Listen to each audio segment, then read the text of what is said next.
Hey everyone, in this quick tip tutorial, I'm going to show you how you can quickly reverse the order of your layers without having to manually drag them. Now I'm on the iPad version, but this works the same way in the desktop version. So I've created these 6 rectangles and I've added some drop shadows to them.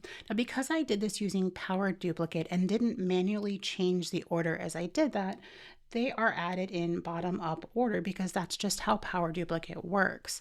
The problem is that's causing my drop shadows to go in the wrong direction. Now, of course, on the desktop version, I could have used the Move Data Entry tool, which allows me to duplicate and automatically place those duplicates behind the last, but that doesn't exist here in the iPad version. I only have Power Duplicate. I could manually drag my layers one by one, or go to the contextual menu at the top and choose one of the Arrange functions, but there's a quicker way. Instead, I'm going to select everything but my bottommost layer. So I'll tap on the second one from the bottom and 2-finger tap on the top one. I'll engage my quick menu and I'm going to choose Cut. With that remaining layer selected, I want to go up to my Edit menu here and under Insertion Targets, choose Behind. I'll engage the quick menu again by holding my finger down and choose Paste, and that's automatically placed all of those layers one behind each other, starting with the one that I left on the canvas.